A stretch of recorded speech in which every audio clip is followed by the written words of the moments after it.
Je dois me souvenir, oui, je suis presque sûr que c'était Mike Pompeo qui est venu à Taïwan pour donner des conférences. Et il était en fait payé par le Taipei Times pour venir à Taïwan faire cette tournée de conférences. Alors j'ai pensé, oh, c'est génial. Ils peuvent le payer pour venir ici débiter toute leur rhétorique et leur propagande, puis ils peuvent le rapporter. Et c'était un énorme conflit d'intérêts. C'est comme ça que fonctionne la propagande et...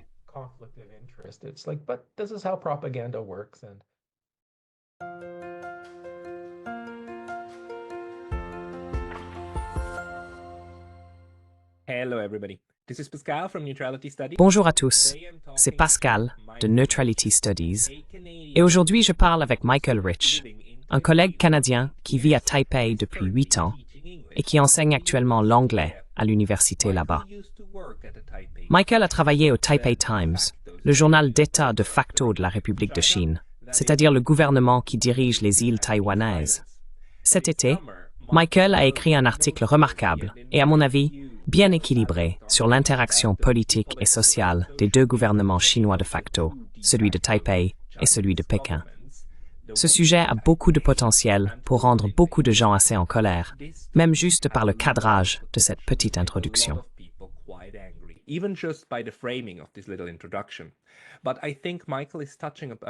Mais je pense que Michael aborde un point très important concernant la dynamique réciproque entre Taipei et Pékin et l'impact que les États-Unis ont sur eux deux. C'est pourquoi il a intitulé son article « Hégémonie américaine, le véritable obstacle à la paix à Taïwan ». C'est ce que nous voulons discuter aujourd'hui. Alors Michael, bienvenue. Oh, merci. Je suis content d'être ici. Eh bien, je suis très heureux de vous avoir ici, parce que votre article met en lumière quelque chose qui, selon moi, manquait dans cette discussion sur ce qu'est Taïwan et quelles sont les revendications de la Chine à son égard. Beaucoup de gens ne sont tout simplement pas vraiment conscients qu'ils jonglent avec certaines narrations qui, en réalité, servent les deux parties.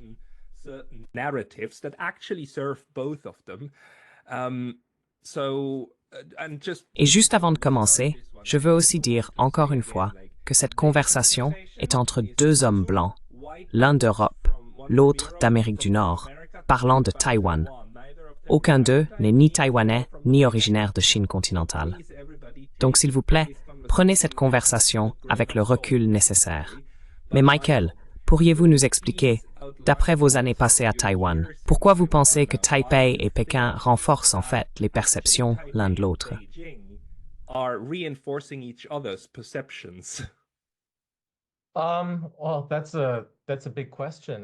Eh bien, c'est une grande question. Et je pense que la réponse à cela se manifeste en quelque sorte. C'est quelque chose qui s'est fait presque par osmose.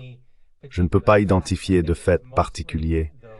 Je pense que c'était surtout cependant en travaillant au Taipei Times parce que je suis très pro-indépendance de Taïwan. Je soutiens beaucoup les gens ici. Et ce point de vue vient uniquement du fait de vivre ici, de connaître les gens et de reconnaître leur droit à l'autodétermination, parce que c'est ce qu'ils veulent. Donc quand j'ai commencé à travailler pour le Taipei Times en tant que correcteur, je savais que le Taipei Times était très en faveur de l'indépendance. Dans votre introduction, vous l'avez appelé comme je l'ai appelé, le journal d'État de facto. Mais je tiens à souligner de facto parce que c'est un journal privé. Mais il a des liens historiques avec le gouvernement.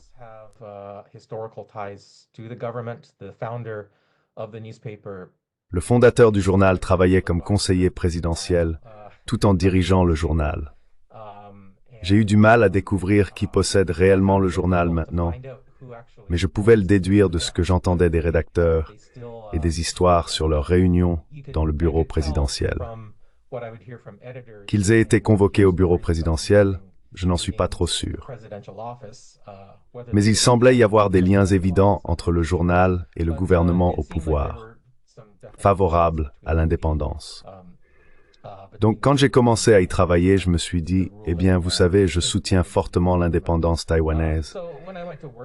Je réalise qu'il a cette tendance, comme tous les journaux. Tous les journaux ont leur biais. Et je me suis dit, eh bien, c'est le biais qui est en quelque sorte de mon côté.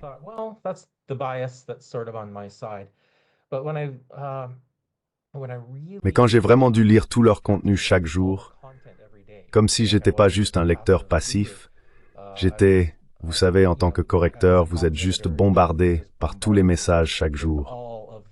Et j'ai juste réalisé que c'était pas tant pro-indépendance que pro-américain et pro-militaire.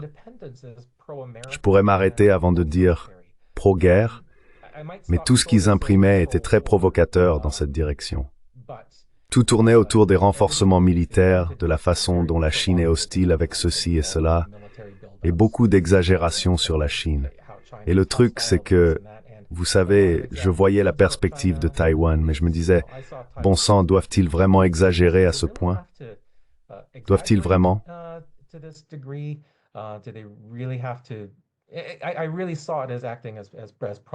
Je l'ai vraiment vu comme agissant comme de la propagande. Et j'ai aussi commencé à penser, vous savez, si Taïwan veut être un pays indépendant et veut agir comme tel, pourquoi parle-t-il autant de la Chine? C'est là que j'ai vu qu'il y a une sorte de folie à deux, le terme psychologique français pour la folie à deux. Deux personnes partageant une psychose conjointe où elles ne peuvent tout simplement pas arrêter de parler l'une de l'autre. C'est un peu comme deux ex-amants qui continuent de dire « c'est mon ex et je ne suis plus avec elle », mais ensuite il ne peut pas arrêter de parler d'elle. Et puis elle dit « eh bien, c'est mon ex et je n'ai rien à voir avec lui », mais ils se disputent toujours l'un avec l'autre.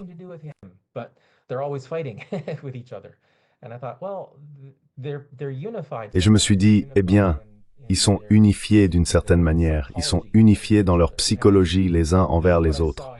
C'est ce que j'ai vu assez souvent dans le Taipei Times. C'est donc là que j'en suis arrivé avec ça. Mais je dirais que lorsque je suis arrivé à Taïwan, comme tout étranger, je voulais comprendre Taïwan. Je voulais comprendre ce qu'était Taïwan. Est-ce un pays? N'est-ce pas un pays? Quels sont ses liens avec la Chine? J'ai vécu en Chine pendant quelques mois avant Taïwan, et j'ai entendu le point de vue chinois sur pourquoi Taïwan fait partie de la Chine. C'est quelque chose que j'ai compris. Je crois toujours que c'est pas toute l'histoire. Je pense toujours que Taïwan est indépendant ou devrait l'être. Mais j'ai quand même écouté le point de vue chinois avec un esprit ouvert, et je me suis dit, eh bien, je comprends leur argument.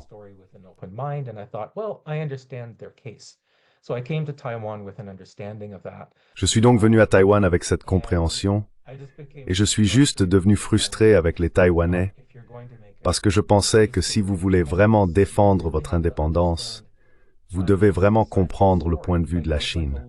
Comme un avocat qui défend une affaire, vous voulez comprendre ce que votre opposition va apporter au tribunal. Pour vraiment défendre votre cause, vous devez être capable de comprendre quelles sont leurs doléances et en parler. Je trouve que les Taïwanais ne sont pas très bons à cela, ou ne veulent pas comprendre la Chine.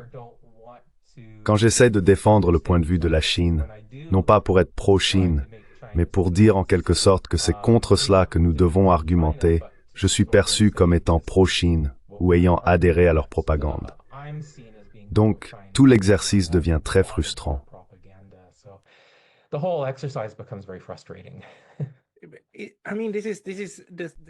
Je veux dire, c'est la même psychologie qui se manifeste lorsque nous débattons de la guerre entre la Russie et l'Ukraine.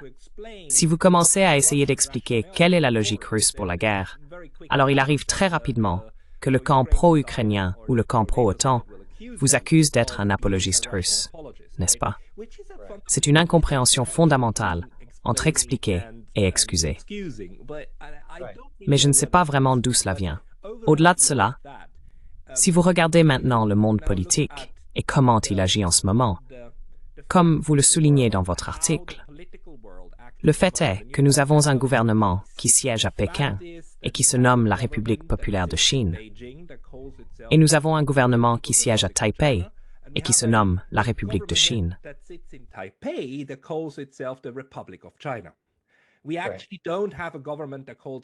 En réalité, nous n'avons pas de gouvernement qui se nomme la République de Taïwan, n'est-ce pas? Cela, nous ne l'avons pas. Mais nous avons deux entités qui se nomment Chine, d'une manière ou d'une autre. Et vous remarquez aussi comment Taïwan possède tous ces trésors nationaux du continent que Chiang Kai-shek a emportés avec lui lors de son évacuation. La plupart des institutions à Taïwan, comme la Banque de Chine, s'appellent encore Chine, comme la Banque de Chine ou Air China. Air China, the national carrier.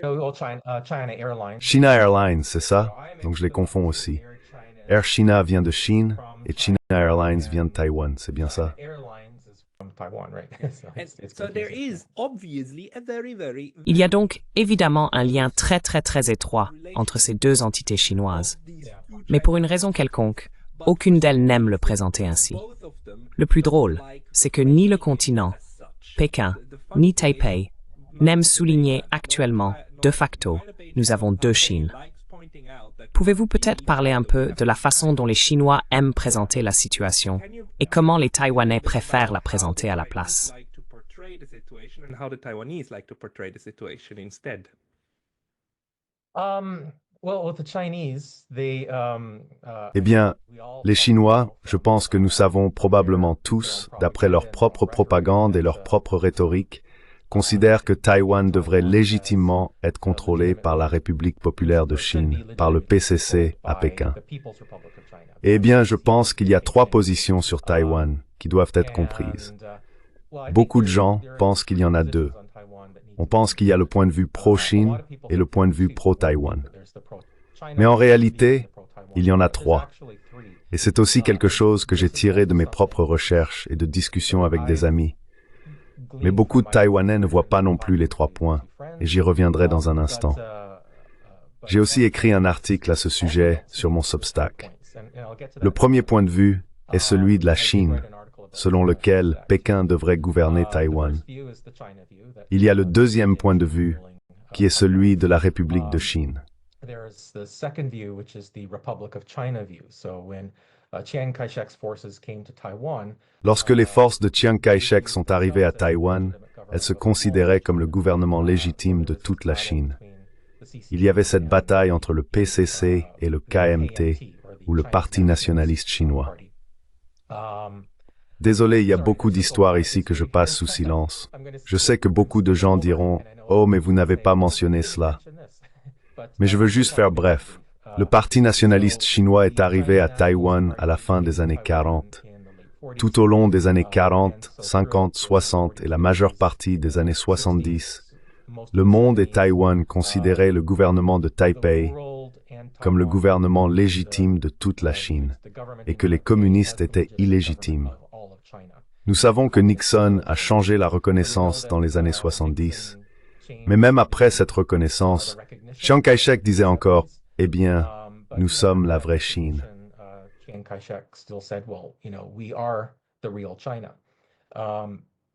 Gradually, as generations passed, Chiang Kai-shek Progressivement, au fil des générations, Chiang Kai-shek est mort et son fils a pris le pouvoir.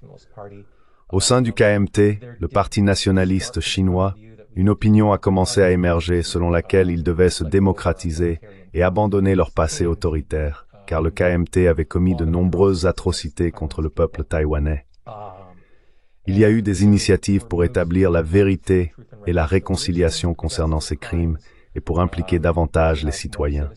Sur une décennie ou 15 ans, ils ont suivi ce processus graduel vers la démocratisation. Cela a commencé au niveau des comtés, puis ils ont élu des maires, ensuite un congrès, et finalement ils ont élu un président. Je crois qu'à la fin des années 90, ils ont eu leur premier président élu.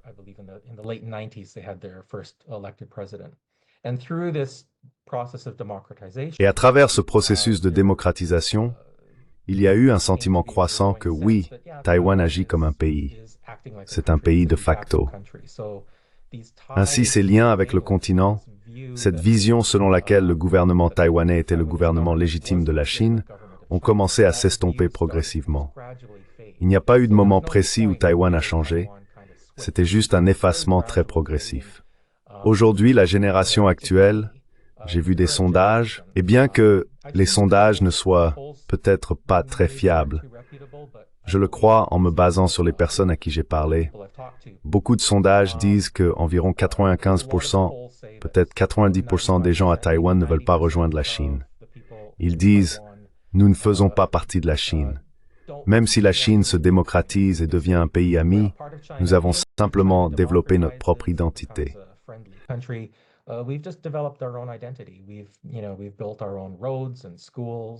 Nous avons construit nos propres routes et écoles et développé notre propre gouvernement. Il y a eu un véritable exercice de construction nationale qui s'est déroulé ici sur plusieurs décennies. Les Taïwanais y sont donc très attachés et disent oui, eh bien, nous sommes différents. Ce serait comme unir la France et le Royaume-Uni. Vous savez, ce sont deux grands pays, mais ils n'appartiennent pas ensemble. Ils ont simplement des identités distinctes. Ou le Canada et le Royaume-Uni pourraient être un meilleur exemple compte tenu de la langue et autres. Il y a donc eu cette identité croissante qui est très indépendante de l'identité chinoise.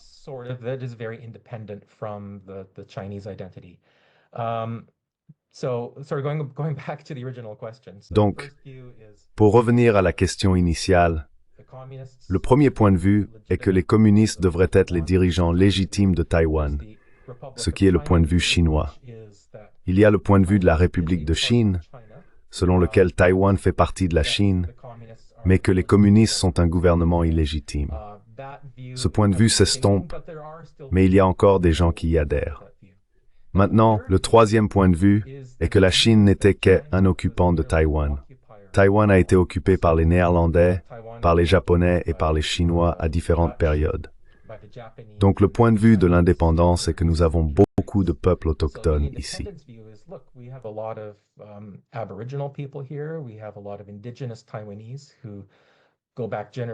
Nous avons beaucoup de Taïwanais indigènes qui remontent à des générations avant que ce ne soit une province chinoise, avant que le parti nationaliste ne soit ici. Donc, ils considèrent que Taïwan a simplement été occupé illégalement par la Chine. Maintenant, ce qui me frustre profondément, c'est que le mouvement pour l'indépendance, les partisans de l'indépendance, qui je crois devraient adopter ce troisième point de vue, parlent encore de la République de Chine. Et je vais essayer de vous donner rapidement quelques exemples. Récemment, le président de Taïwan, Lai Ching-te, juste autour de la fête nationale en octobre, a prononcé un grand discours disant que, vous savez, Taïwan ne fait pas partie de la République populaire de Chine.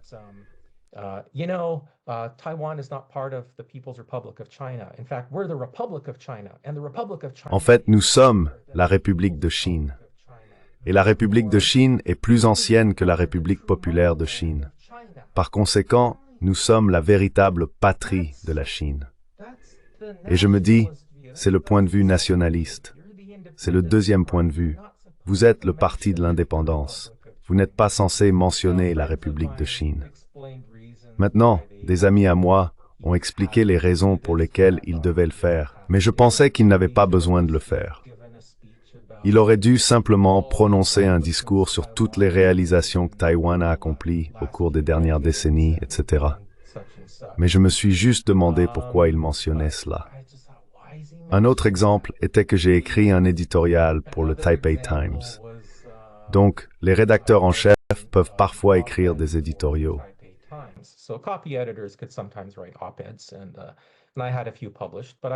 Et j'en ai publié quelques-uns, mais j'en ai écrit un à l'époque où le Musée national du Palais allait prêter quelques milliers d'artefacts à, je crois que c'était la République tchèque. Ils allaient y avoir une exposition. Et l'ambassadeur de facto, il ne l'appelle pas ambassadeur, mais l'ambassadeur de facto de la République tchèque a dit « Je suis désolé, j'espère que je ne me trompe pas de pays ». Mais il a dit « Oh oui, nous aimons l'histoire chinoise. Et il serait vraiment important pour nous d'exposer une partie de l'histoire chinoise en République tchèque parce que ces artefacts sont magnifiques, etc. La raison pour laquelle ces artefacts sont ici, c'est parce que les gens de Chiang Kai-shek les ont apportés à Taïwan.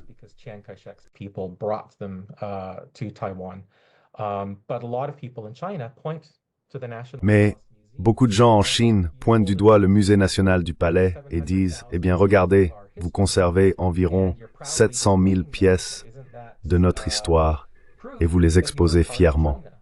Donc, n'est-ce pas la preuve que vous faites partie de la Chine, que ce soit la République ou la République populaire? Dans tous les cas, les gens en Chine aiment juste le mot « Chine » dans le nom du pays. Donc, je travaille au Taipei Times. J'édite cet article sur ce prêt potentiel à la République tchèque. Et je pense que c'est une idée terrible, parce que vous savez, les gens en Europe vont venir dans ce musée et voir la République de Chine, Taïwan, exposer toute cette histoire de Chine. Et ils vont avoir l'impression que, tiens, peut-être qu'il y a un lien entre Taïwan et la Chine.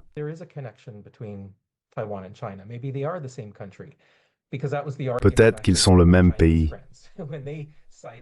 C'était l'argument que j'ai entendu de mes amis chinois lorsqu'ils ont cité ces pièces de musée. J'ai donc écrit un éditorial disant simplement que c'était une mauvaise idée. Ces pièces sont à Taïwan pour des raisons très complexes. Il est important qu'elles soient exposées. Mais pour moi, en tant qu'étranger, lorsque je suis allé voir ce musée, il était important d'avoir un ami local avec moi pour m'expliquer pourquoi elles sont là et quelle est l'histoire. Mes amis étaient très pro-indépendance, mais ils ont quand même dit que cela fait partie de l'histoire de Taïwan. Pourquoi elles sont là? Oui, il y a un débat sur le fait qu'elles devraient être là ou non. Cela m'a aidé à mieux comprendre Taïwan, en voyant ces pièces à Taïwan et en ayant une personne locale pour me l'expliquer.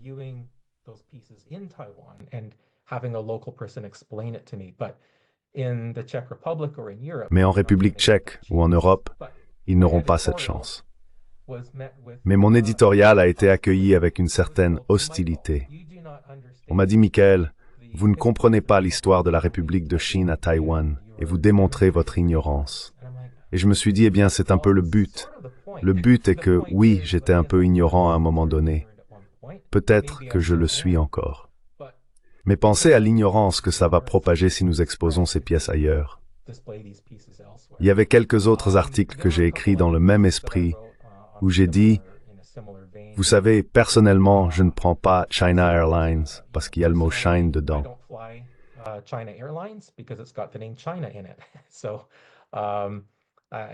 Alors, et je pensais, vous savez que les Taïwanais devraient boycotter cette compagnie aérienne parce qu'elle a Chine dans son nom. Donc, si vous soutenez l'indépendance, vous devriez la boycotter. J'ai donc soumis un article disant que les Taïwanais devraient faire plus d'efforts pour boycotter les entreprises qui affichent le nom de la Chine. Et encore une fois, c'est comme, pourquoi, Michael? Pourquoi les Taïwanais boycotteraient-ils leurs propres entreprises? Et je suis comme, parce que, et ils ne semblaient tout simplement pas comprendre. Au fait, le rédacteur des pages d'opinion était un Britannique. Et donc, désolé, je sais que je me suis un peu égaré ici. Mais c'est juste à quel point la situation est confuse, où même les partisans de l'indépendance ne comprennent pas un argument clair en faveur de l'indépendance.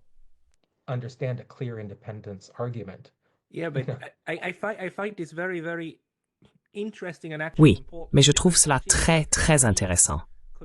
Et en fait important, car si des collègues taïwanais écoutent cela, et des collègues chinois du continent, ils secoueront probablement tous les deux la tête face à ce manque de compréhension, cette ignorance de notre part, sur la façon dont ces deux-là travaillent ensemble.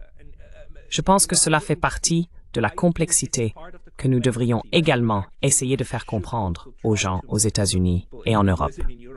À quel point le continent et Taïwan sont étroitement liés. Et l'une de ces choses, à mon avis, remonte au fait qu'ils partagent la langue chinoise. Back to the fact that they're in Chinese language. There are two words for Chinese that in English. Il y a deux mots pour désigner le chinois qui en anglais deviennent malheureusement tous deux chinois. L'un est le mot pour la Chine, le pays, et l'autre est chinois en tant qu'ethnie ou en tant que racine, comme le domaine culturel. Tous les Taïwanais que j'ai rencontrés, je n'ai jamais rencontré quelqu'un qui dise que nous ne faisons pas partie du monde. Ce qu'ils contestent, c'est qu'ils font partie de l'entité politique qui gouverne le continent. Mais la connaissance d'appartenir au monde chinois, celle-là, même parmi différents groupes, même parmi les partisans de l'indépendance, personne ne contesterait qu'ils en font partie. Well, yeah, I've heard people say Eh bien oui, j'ai entendu des gens dire les deux. J'ai entendu des gens dire, oui, nous sommes des Chinois ethniques, nous faisons partie de cette communauté. Et je n'ai rencontré personne personnellement, mais j'ai entendu parler de personnes qui disent que oui, nous devrions être unifiés avec la Chine sous un gouvernement différent, ou avoir une sorte d'accord avec la Chine.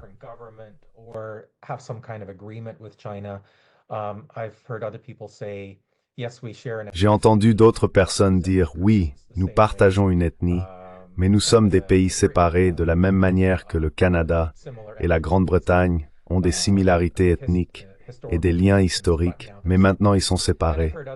Et j'ai entendu d'autres personnes dire simplement, non, nous avons une identité taïwanaise.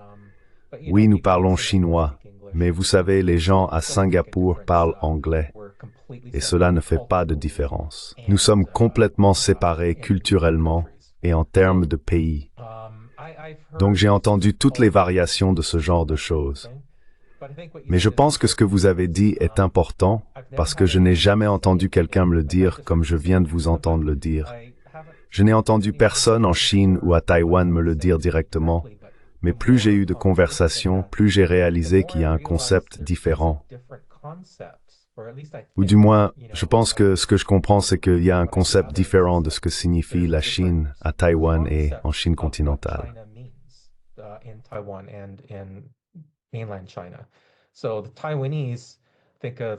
Ainsi, les Taïwanais considèrent la Chine comme un pays, et ils disent que nous ne faisons plus partie de ce pays. Ils pensent qu'ils disent que la Chine est la République populaire de Chine. Nous pourrions être la République de Chine, mais c'est sur une technicalité. Nous ne le mettons pas en avant. Nous sommes Taïwan. Cependant, chaque fois que j'entends la rhétorique de la Chine, où ils disent que nous allons réunifier Taïwan avec la Chine, je pourrais me tromper là-dessus, mais j'ai de plus en plus l'impression que leur concept de la Chine n'est pas vraiment un pays avec des frontières nationales, mais plutôt comme une entité qui partage l'histoire et la culture. Et c'est pourquoi je suis arrivé à cette conclusion que j'ai exposée dans cet article que vous avez mentionné au début, que je pense qu'il pourrait y avoir un accord entre Taïwan et la Chine, dans lequel Taïwan reste un pays indépendant. Maintenant, je n'ai personnellement rencontré personne qui soit d'accord avec moi là-dessus.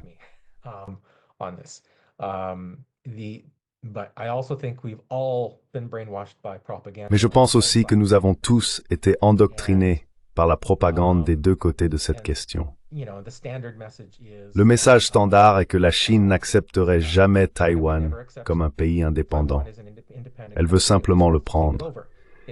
Si Taïwan concluait un accord avec la Chine pour être allié d'une certaine manière, la Chine prendrait quand même le contrôle de Taïwan. Elle profiterait de l'occasion pour le prendre. Mais j'ai commencé, comme quand j'ai commencé à écouter Jeffrey Sachs et John Mearsheimer, un peu juste autour du moment de l'invasion de l'Ukraine. J'avais entendu leur nom auparavant, mais bien sûr, ils sont devenus plus des célébrités d'Internet après l'invasion de l'Ukraine. Et j'ai commencé à les écouter assez souvent et, vous savez, j'ai réalisé qu'il existe cette école de réalisme. Et je me suis dit, c'est un peu drôle, école de réalisme, comme si toutes les écoles n'étaient pas censées être réalistes.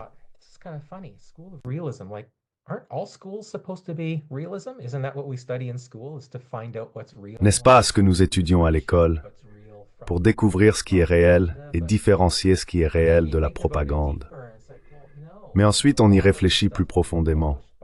Et c'est comme, eh bien non, beaucoup de choses publiées par des universitaires et des chercheurs sont, vous savez, financées par le gouvernement. Elles contiennent des éléments de propagande et d'idéologie.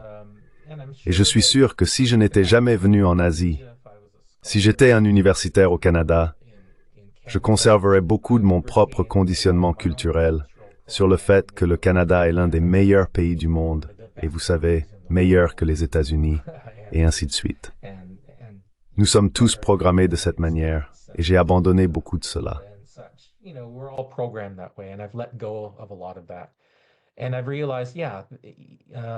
Et j'ai réalisé, oui, quand je travaillais au Taipei Times, ce que je faisais, je n'en étais pas conscient, mais j'essayais de voir la situation entre Taïwan et la Chine, du point de vue du réalisme. J'essayais de me détacher de l'idéologie et de dire, d'accord, j'ai en quelque sorte adhéré à l'idéologie dans le passé, comme je suis très pro-indépendance, et je le suis toujours.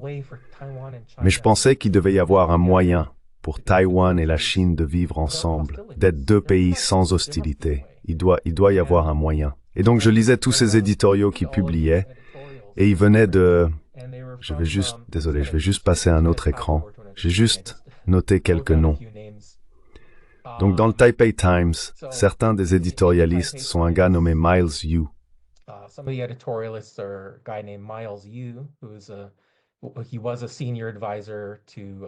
Il a été conseiller principal de Mike Pompeo sous l'administration Trump. Elbridge Colby, ancien secrétaire adjoint à la défense des États-Unis pour la stratégie. Richard D. Fisher, chercheur principal au Centre d'évaluation et de stratégie internationale, qui, selon Wikipédia, entreprend des travaux classifiés pour le compte d'agences gouvernementales américaines. Ryan Haas, directeur du China Center pour la Brookings Institution, financé par la Fondation Gates et JP Morgan Chase. Et le New York Times a même déclaré que Brookings reçoit des paiements de gouvernements étrangers, tout en encourageant les responsables du gouvernement américain à soutenir des politiques alignées sur les agendas de ces gouvernements.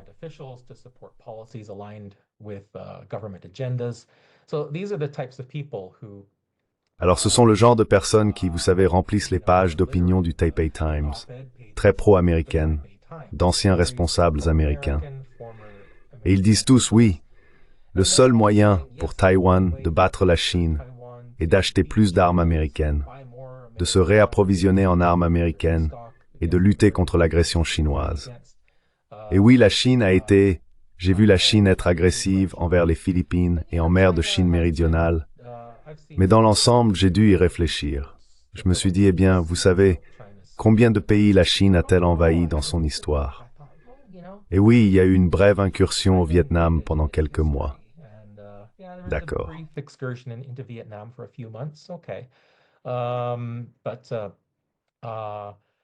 Mais combien de bases militaires ont-ils dans le monde? Alors, je suis allé chercher ça, et j'ai vu qu'ils en avaient qu'une en Afrique. Et ils sont entourés par des bases américaines, en Corée du Sud, au Japon et aux Philippines. Et je pense à cela maintenant du point de vue de la Chine, et je me dis oui, la dernière chose qu'ils veulent, c'est que Taïwan soit un pays sous influence américaine, avec des bases américaines dessus. Donc la Chine se bat pour s'assurer que cela n'arrive pas. Et encore une fois, je ne suis ni pro ni anti-Chine ici.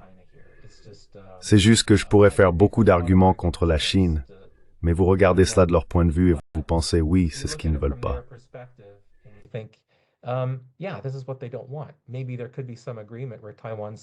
Peut-être pourrait-il y avoir un accord où Taïwan dirait que nous allons renoncer à l'influence américaine. Nous arrêterons d'acheter des armes à eux. Nous donnerons en fait à la Chine une base militaire à Taïwan. Je sais que ce n'est pas une idée géniale selon les normes de beaucoup de gens, mais bon, si cela apporte la paix, laissez-les avoir une base. Taïwan peut être un peu plus neutre, dire que la Chine peut faire ce qu'elle veut. Nous la critiquerons quand nous en aurons besoin, mais nous ne les arrêterons pas. Nous aurons toujours de bonnes relations avec l'Occident, et il pourrait y avoir une sorte d'accord qui permettrait à la Chine d'avoir une certaine hégémonie sur Taïwan. Et la Chine n'envahirait probablement pas Taïwan parce qu'elle dirait, eh bien, nous obtenons ce que nous voulons. Nous obtenons une alliance militaire culturelle.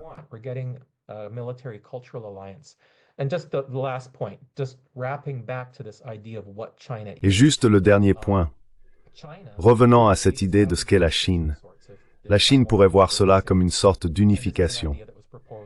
Si Taïwan devait dire, et c'est une idée qui a été proposée par George Yeo, qui est un ancien ministre des Affaires étrangères de Singapour, il connaît très bien le gouvernement chinois, et il a dit qu'ils accepteraient que Taïwan et la Chine soient unifiés en tant que Commonwealth de Chine, ou Commonwealth chinois, de la même manière qu'il y a un Commonwealth britannique qui accepte de fonctionner sous certaines valeurs, mais sans aucune autorité centrale. Et j'ai pensé, d'accord, c'est quelque chose qui aborderait le véritable problème, qui est l'hégémonie américaine, plutôt que de dire que Taïwan doit être indépendant sous la protection des États-Unis.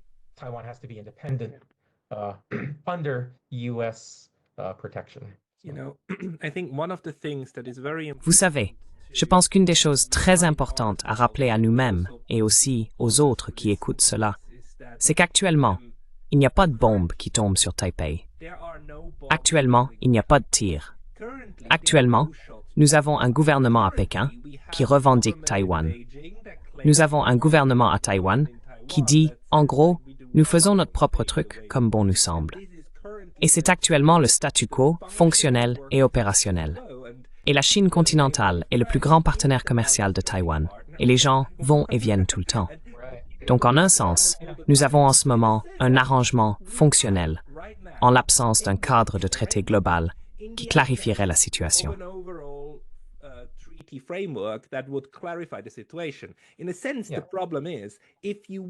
Dans un sens, le problème est que si vous voulez avoir une définition claire, c'est là que le problème commence. Le fait que nous ayons une compréhension floue, qui est tout sauf claire, est en réalité ce qui maintient la paix. Et c'est un véritable exploit. C'est un grand exploit pour deux parties qui sont officiellement encore en guerre. Parce que si vous comparez le statut de Taïwan et de la Chine continentale avec la manière dont la Corée du Nord et la Corée du Sud interagissent, elles ne se battent pas non plus, mais elles sont dans un état d'existence bien plus triste que Taipei et Pékin.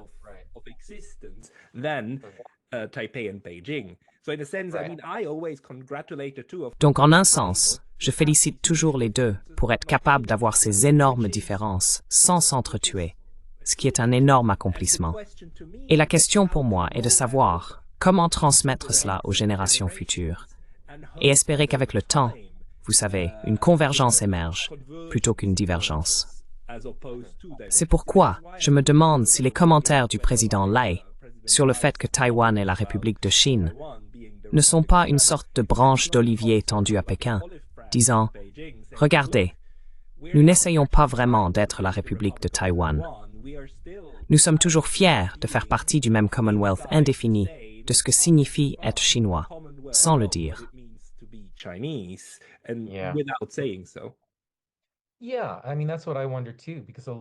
Oui, je veux dire, c'est ce que je me demande aussi, parce que quand j'ai parlé de ce discours à certains de mes amis taïwanais, ils ont dit « Oh oui, c'est ce que Lai a dit a vraiment énervé Pékin.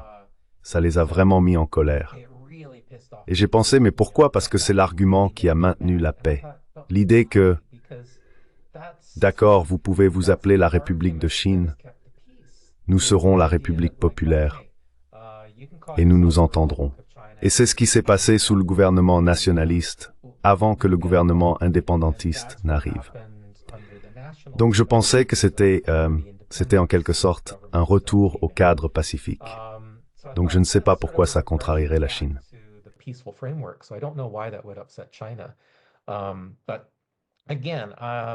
Mais encore une fois, je regarde cela du point de vue de chaque côté, sans prendre parti.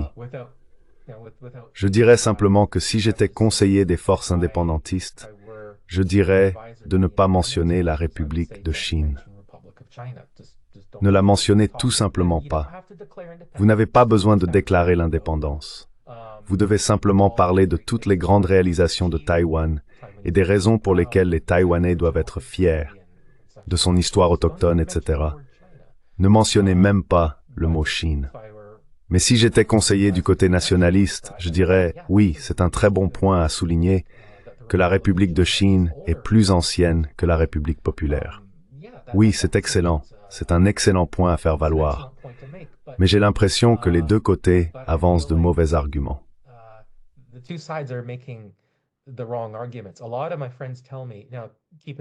Beaucoup de mes amis me disent, maintenant gardez à l'esprit que je ne peux pas lire le chinois couramment.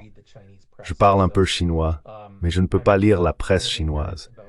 Donc je reste un peu ignorant de ce qui se passe vraiment à Taïwan, parce que la presse anglophone ne rapporte que la partie émergée de l'iceberg. Mais beaucoup de mes amis me disent que le parti nationaliste, le KMT, est maintenant pro-communiste. Historiquement, ils étaient anticommunistes. Et il disait, nous sommes le gouvernement légitime. Vous ne l'êtes pas. Mais d'une manière ou d'une autre, au fil des générations, ils sont devenus, eh bien, beaucoup de mes amis croient, je ne sais pas quelle est la vérité, mais il y a une forte croyance à Taïwan que le KMT rejoindrait la Chine sous régime communiste. Donc, il semble que beaucoup de camps changent. Oui.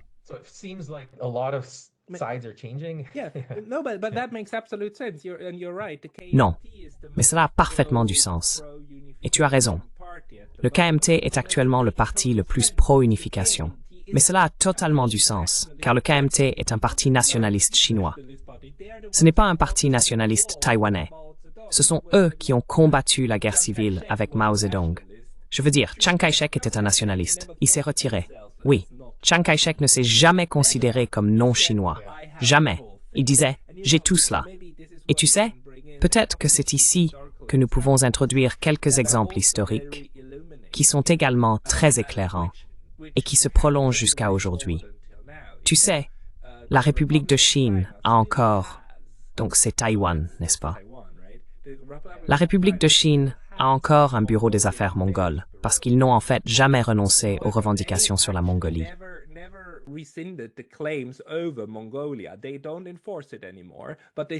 Ils ne l'appliquent plus, mais ils ont toujours le bureau. Et Taïwan, Taipei, le KMT est responsable du fait que la Mongolie n'a pu rejoindre les Nations Unies qu'en 1961 ou 1962, au début des années 60. Ce sont eux qui siégeaient au Conseil de sécurité, n'est-ce pas, dans les années 50 et au début des années 60, et qui ont opposé leur veto à l'adhésion de la Mongolie à l'ONU. Parce que le KMT disait non, non, non, la Mongolie fait en fait partie de la République de Chine. Ils font partie de nous, même si à cette époque, ils ne régnaient activement que sur Taïwan, n'est-ce pas? Donc, ces revendications territoriales, elles durent très longtemps, et elles sont généralement très vivement débattues, n'est-ce pas, à l'intérieur des pays. Mais dans ce sens, vous savez ce que les différentes parties ressentent, qu'elles sont elles-mêmes, et à quoi elles ont droit. C'est extrêmement complexe à travers ces différentes sections. Oui.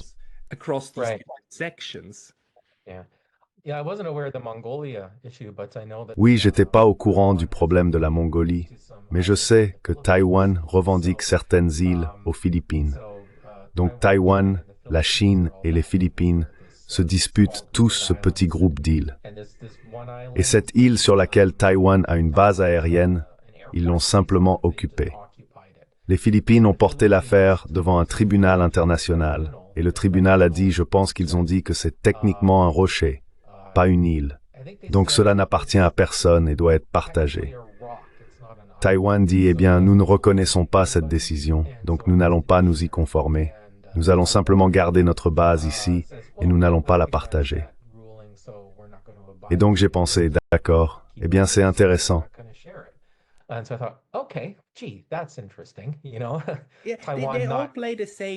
Ils jouent tous le même jeu, en fait. C'est intéressant de voir comment la perception publique, en particulier la propagande occidentale, essaie de nous faire croire qu'il s'agit d'un cas évident de la Chine expansionniste autoritaire maléfique contre la pauvre et opprimée Taïwan. Et c'est un cas évident, ce qu'il n'est pas. C'est tout le problème. C'est un cas très complexe. Mais la question pour moi est de savoir comment, peut-être pas comment, résoudre le conflit. Car le conflit en soi n'est pas nécessairement mauvais. Ce qui est mauvais, c'est quand il dégénère en guerre. Donc, comment maintenir le conflit en dessous du seuil de la guerre, mais toujours dans le cadre où tout le monde peut faire des affaires. Et peut-être que je vais juste vous donner un exemple. J'ai un bon ami taïwanais qui travaille pour Air China.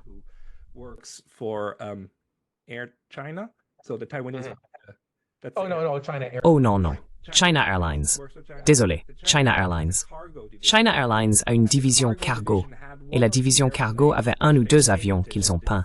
Et la forme de Taïwan a pris la forme du cargo. Ils ont peint la forme de Taïwan. Et qu'a fait le côté chinois? Ils ont simplement fermé leurs aéroports pour ces avions particuliers. Cela a ensuite conduit au pragmatisme des Taïwanais, disant « D'accord, nous n'allons pas peindre plus d'avions comme ça, parce que nous voulons toujours faire des affaires avec le continent, n'est-ce pas? » Et ainsi vous maintenez une certaine forme d'équilibre, bien que les deux côtés continuent d'essayer de repousser les limites de ce qui est possible, mais dans le cadre d'une coexistence pacifique.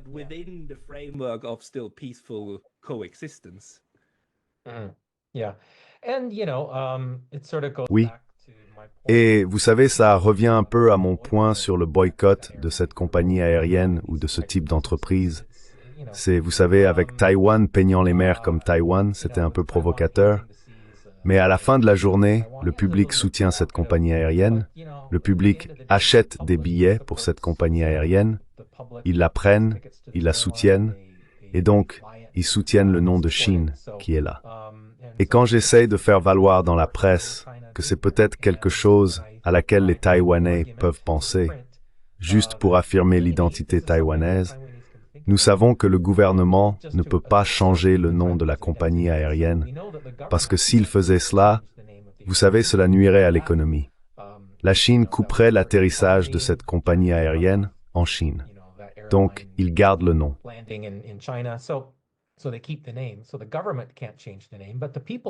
Donc le gouvernement ne peut pas changer le nom, mais les gens pourraient prendre les choses en main et dire « Oui, nous ne le ferons pas voler. Nous allons faire nos affaires ailleurs. » Si la compagnie aérienne fait faillite à cause de boycotts massifs, ils la vendent à Eva Airways ou à une autre entité et le nom disparaît. Le gouvernement n'a rien à faire, mais les gens soutiennent cela. Et puis le journal pro-indépendance pour lequel je travaillais était consterné par l'idée. Alors j'étais comme, d'accord, vous savez, je lève les mains et je dis, peu importe. Cela me rend un peu plus ambivalent sur tout le débat. Vous savez, je soutiens la souveraineté taïwanaise uniquement parce que c'est ce que les gens ici veulent. Et je pense que ça devient une question de droits de l'homme.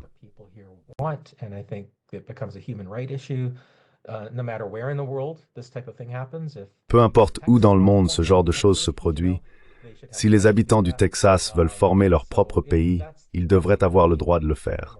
C'est donc le seul cadre à travers lequel je le vois. Mais si Taïwan continue de s'enliser dans tout cela, par exemple, la revendication de la Chine sur Taïwan est très claire. Je l'écoute. Elle peut être résumée très rapidement. Je la comprends, même si je ne suis pas d'accord. Je la comprends. Mais quand j'écoute les arguments taïwanais, c'est comme un mystère enveloppé dans une énigme, et cela me fait dire « Ouais, d'accord, peu importe. Si la Chine le prend, peu importe. » Je n'ai pas d'opinion, vous savez. Cela m'épuise d'essayer d'être pro-indépendance quand ça semble être une question si compliquée que personne ne veut démêler ici, vous savez.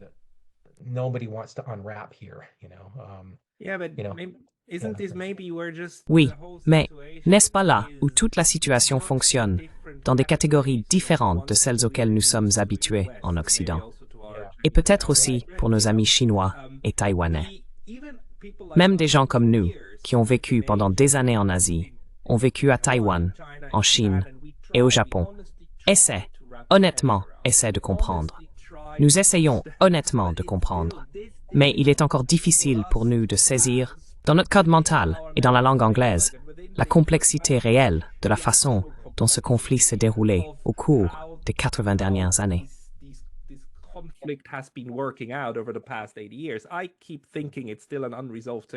Je continue de penser qu'il s'agit toujours d'un conflit non résolu de la Seconde Guerre mondiale.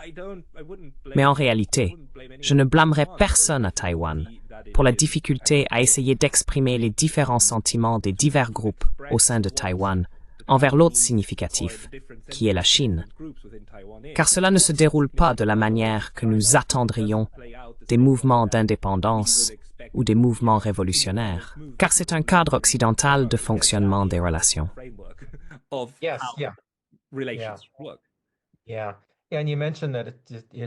Oui, et vous avez mentionné que c'est un vestige de la Seconde Guerre mondiale, et cela remonte à avant cela. Oui.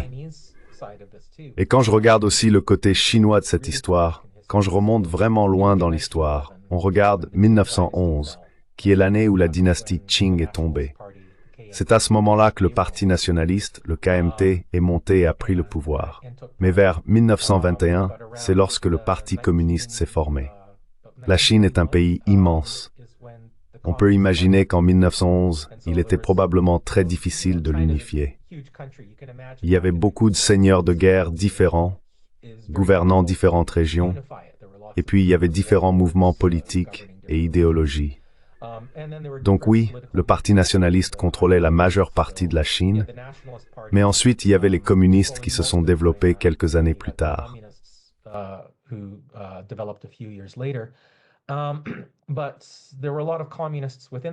Mais il y avait beaucoup de communistes au sein du Parti nationaliste. Ils travaillaient ensemble. Et il semblait y avoir une sorte d'accord, vous savez, ils disaient d'accord, vous pouvez avoir cette partie de la Chine, nous prendrons cette partie. Et il y avait beaucoup de coopération. Et il y avait des zones où les deux partis étaient ensemble, travaillant en quelque sorte comme un seul. Ils étaient donc assez unifiés. Sun Yat-sen était techniquement le président de la Chine à cette époque. Sa santé déclinait et il a passé le pouvoir à Chiang Kai-shek. Chiang Kai-shek a adopté une attitude plus hostile envers les communistes et a dit, vous savez quoi, nous pouvons diriger la Chine par nous-mêmes. Il a essayé de purger tous les communistes du Parti nationaliste.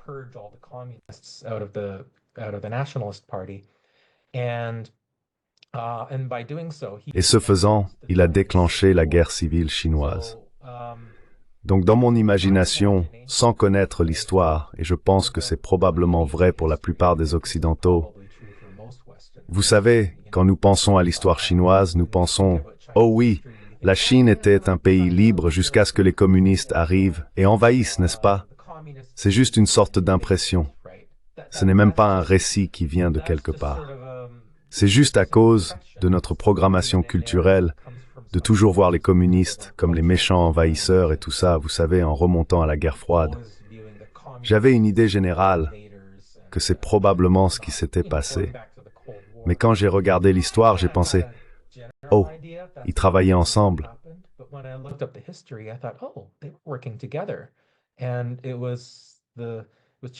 Et c'est Chiang Kai-shek qui a commencé la guerre civile. Donc, bien sûr, ça remonte à plusieurs générations. Mais les nations conservent encore une mémoire institutionnelle. Et je suis assez sûr qu'au sein du Parti communiste, ils ont encore une mémoire institutionnelle de l'époque où ils travaillaient avec la République de Chine.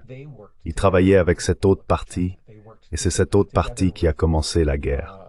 Donc, je pourrais voir, je ne suis pas sûr si les communistes, je n'ai aucune idée si les communistes pensent encore de cette façon, mais il est possible qu'ils considèrent toujours la Chine comme une grande entité qui peut être gouvernée dans un accord de partage du pouvoir, qu'ils n'ont pas besoin d'avoir une autorité centrale.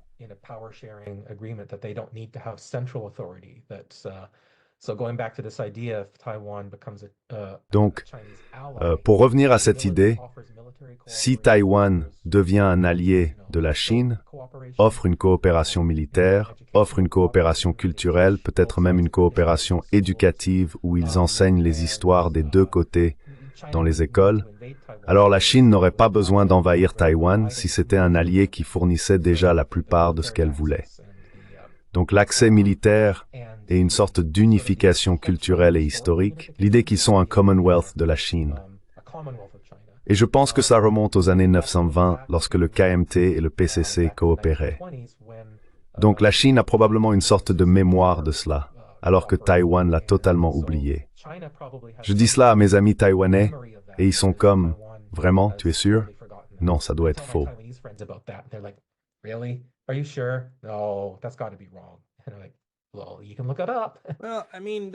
Eh bien, vous pouvez le vérifier. Je veux dire, la bonne nouvelle est que malgré la guerre entre les deux, et la guerre était mauvaise, il y a une très longue histoire de faire en sorte que cela fonctionne d'une manière ou d'une autre, allant jusqu'au fait que même en ce moment, il y a ces petites îles, Kinmen et Matsu, juste en face de la côte de Xiamen. Et Kinmen reçoit actuellement son eau de Xiamen. Et ces îles, la RPC respecte le fait qu'elles sont sous le contrôle de la République de Chine. Il y a eu de très mauvais bombardements au début des années 50. Elles ont été très gravement touchées. Et puis cela a cessé. Et cela n'a pas recommencé. De plus, il y a un bureau des affaires Transdétroit des deux côtés. Il y a des moyens d'interagir. Même pendant la Seconde Guerre mondiale, il y a eu un moment où Chiang Kai-shek a rencontré Mao Zedong parce que ils ont tous deux accepté de se battre ensemble contre les Japonais, ce qu'ils ont fait.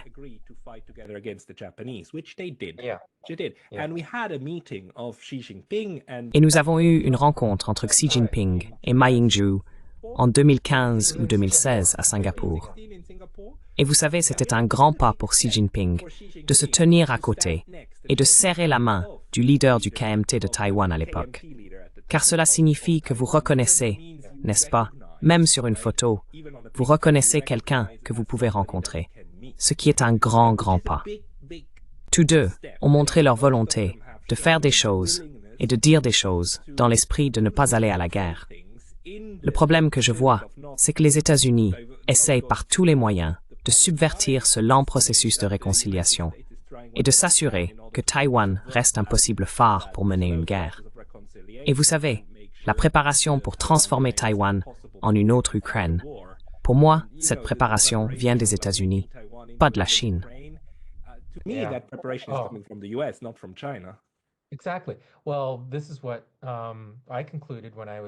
Exactement. Eh bien, c'est ce que j'ai conclu lorsque j'éditais tous ces éditoriaux et tous ces textes qui allaient dans le Taipei Times. J'ai juste vu les thèmes récurrents et le langage répétitif qui se répétait encore et encore, comme les phrases standards telles que liberté, démocratie, etc. C'était juste lancé sans raison, vous savez. Mais quand j'ai regardé toutes ces tensions qui se produisaient entre Taïwan et la Chine, il semblait toujours que c'était provoqué par quelque chose que les États-Unis faisaient. Notamment, c'était la visite de Nancy Pelosi à Taïwan.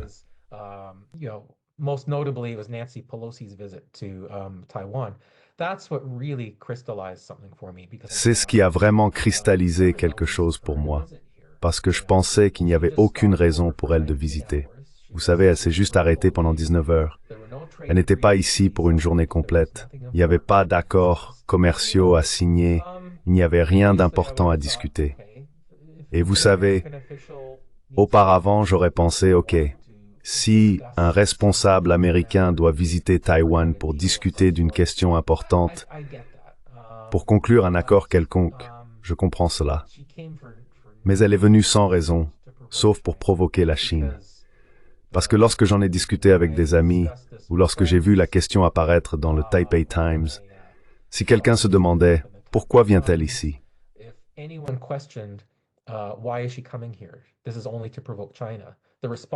C'est uniquement pour provoquer la Chine.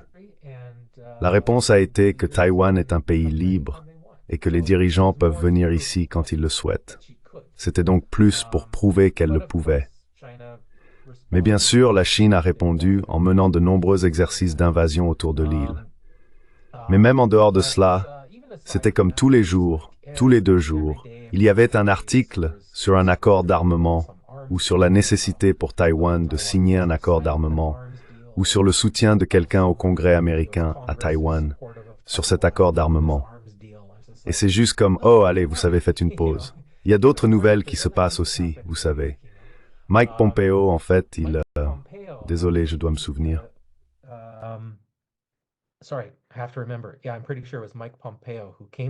Oui, je suis presque sûr que c'était Mike Pompeo qui est venu à Taïwan pour donner des conférences. Et il était en fait payé par le Taipei Times pour venir à Taïwan pour cette tournée de conférences.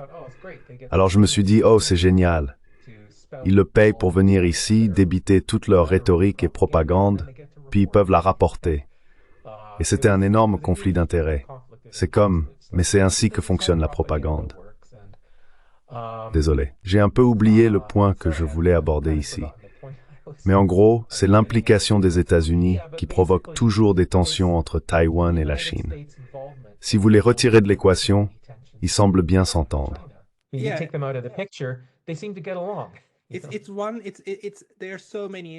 y a tellement d'exemples de ces provocations non provoquées. Lorsque les Chinois y réagissent, lorsque le continent ou la RPC réagit, les médias occidentaux disent « Regardez comme c'est horrible ». Je veux dire, ils n'ont pas été provoqués. Personne ne les a provoqués à faire cela. C'est comme non, c'était clairement provoqué. Vous avez provoqué cela. Ils répondent à quelque chose et ensuite, vous utilisez cela comme prétexte pour convaincre votre propre communauté qu'il faut se lever et être ferme contre la Chine. C'est comme si les États-Unis se lançaient une balle pour ensuite l'utiliser à nouveau, n'est-ce pas? C'est essentiellement un boomerang qui revient, et vous l'utilisez encore et encore. Oui.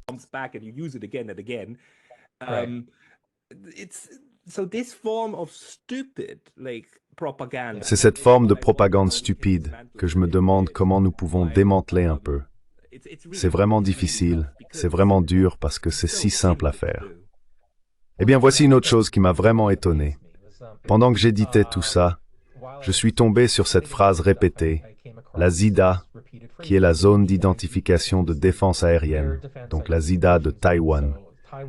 Presque chaque jour, il y a une histoire sur la façon dont la Chine envoie 11 avions de guerre au-dessus de la ZIDA de Taïwan, un nombre record d'avions chinois au-dessus de la ZIDA, encore et encore. Et l'implication est d'essayer de vous donner l'idée que la ZIDA est une frontière internationale, comme s'ils avaient traversé l'espace aérien international. Donc ils n'utilisent pas le terme espace aérien international, mais juste le terme lui-même, sans aucune explication. Plante une idée dans la tête que d'accord, ils ont traversé une frontière internationale, ou même une frontière internationale non officielle.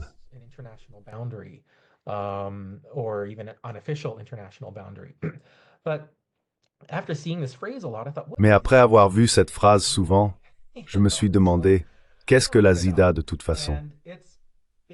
Alors je l'ai cherché, et c'est essentiellement une frontière créée par les États-Unis après la Seconde Guerre mondiale. Et la frontière s'étend bien à l'intérieur de la Chine continentale, bien dans la province du Fujian, vraiment loin à l'intérieur de la Chine continentale. Vraiment loin. J'avais un peu cette image mentale, comme si vous n'y réfléchissez pas. C'est ainsi que ce message ou cette propagande fonctionne. Cela crée une impression sans rien dire directement. Donc ça donne l'impression à tout le monde que c'est cette frontière fixe, proche de Taïwan. Puis vous regardez la frontière et elle est bien à l'intérieur de la Chine continentale. Ainsi, les avions chinois peuvent survoler la Chine continentale sans s'approcher de Taïwan. Et ils peuvent rapporter « Oh, 32 avions. News Everzig Tour Gadigs and Heelan Port. »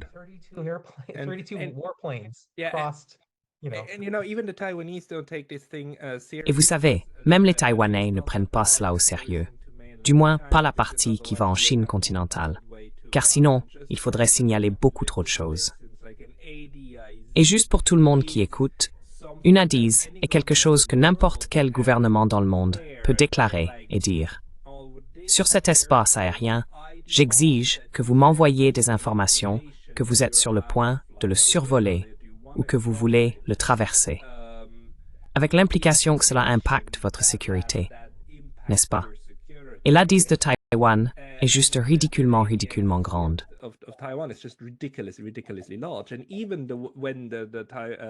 Et même lorsque les avions de chasse de la RPC chinoise s'approchent ou pénètrent dans l'espace aérien taïwanais, ils le font généralement dans des coins très étroits, car cet espace aérien est vraiment très fréquenté par les transporteurs commerciaux.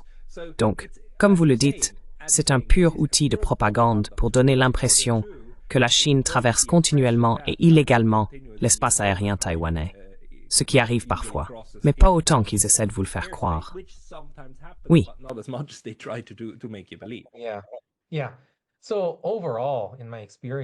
Oui, donc dans l'ensemble, d'après mon expérience, je crois vraiment fermement que la menace de la Chine contre Taïwan a été à la fois fabriquée et largement exagérée. Et je dis cela sans, comment devrais-je le dire? Cela ne vient pas d'un point de vue de la propagande chinoise. Je n'ai pas lu leur propagande, ni écouté. En lisant uniquement la propagande de Taïwan, je me rends compte que non, c'est exagéré. C'est pas vrai. Cela me pousse à revenir et à faire mes propres recherches à ce sujet et à écouter d'autres personnes. Et j'ai réalisé, d'accord, écoutez, j'ai vécu en Chine pendant 3 mois avant de vivre à Taïwan. 3 mois, c'était tout ce que je pouvais supporter.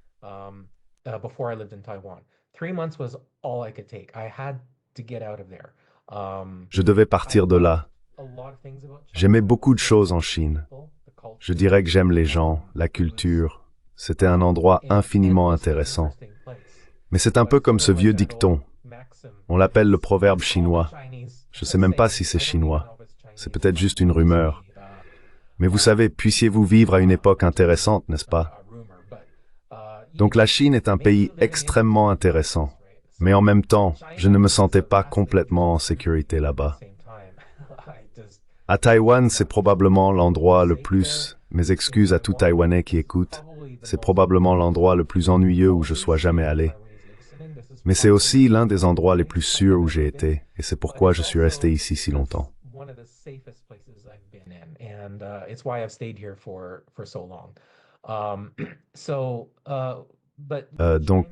Mais avec la Chine, ouais, si tu veux que je sorte beaucoup d'histoires anti-Chine, ouais, je pourrais parler assez longtemps de certaines de mes expériences là-bas, ce que je pense vraiment de la Chine. Ouais, je pourrais dire beaucoup de mauvaises choses sur eux, mais je ne parle pas de ça maintenant, n'est-ce pas? Donc nous parlons de Taïwan. Et donc ça me frustre un peu quand les gens disent que je propage de la propagande chinoise, parce que je me dis, eh bien si j'étais en Chine, tu sais, je dirais quelque chose de différent et peut-être pas autorisé à dire quelque chose de différent. Mais j'essaierai quand même, tu sais.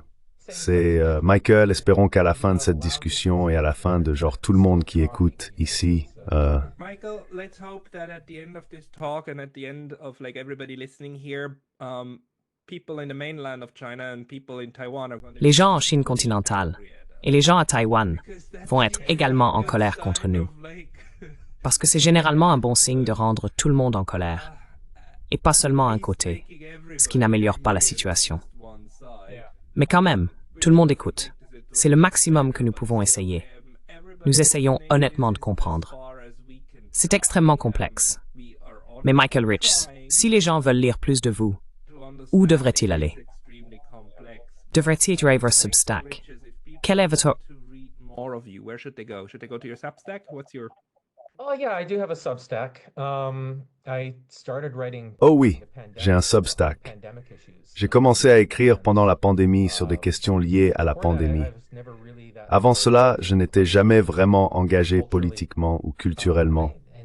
Je n'avais jamais vraiment ressenti le besoin de commenter trop sur des questions politiques ou sociales. Mais pendant le COVID, j'ai constaté que beaucoup de mes propres valeurs libérales n'étaient pas suivies par beaucoup de mes amis libéraux. Et j'ai essayé d'être persuasif sur certains sujets où je pensais renforcer une bonne pensée libérale sur la pandémie. Ne remuons pas ce nid de frelons, vous savez. Je ne mentionne cela que parce que vous verrez beaucoup de ça sur mon Substack. Mais ensuite, j'ai dit, d'accord, j'en ai fini avec ça. Et maintenant, j'écris beaucoup sur les questions concernant Taïwan et certains problèmes politiques actuels. Donc c'est subtopical, substack.com. C'est comme subtropical, mais sans lieu manque un jeu de mots. Merveilleux. Au fait, avant de partir, puis-je mentionner encore une chose? Le président Lai, William Lai, ou son nom chinois, Lai Ching-te, est actuellement à Hawaï, ce que je trouve assez intéressant. Il est en visite non officielle, mais, bien sûr, accueilli par de nombreux diplomates et dignitaires. Eh bien, il a peut-être déjà quitté l'île, mais hier, il était à Hawaï, et j'ai trouvé cela intéressant. Cela aurait été une bonne occasion pour lui de défendre la cause de Taïwan, en citant un peu l'histoire hawaïenne. Vous savez, il aurait pu atterrir à Hawaï et dire « Nous reconnaissons le gouvernement provisoire du royaume d'Hawaï comme les dirigeants légitimes de ce territoire. En tant que victimes d'agressions nous-mêmes, nous ne soutenons pas les prises de contrôle illégales de pays indépendants par la force, comme ça s'est produit à Hawaï en 1993. Mais bien sûr, il ne dira jamais rien de tel. »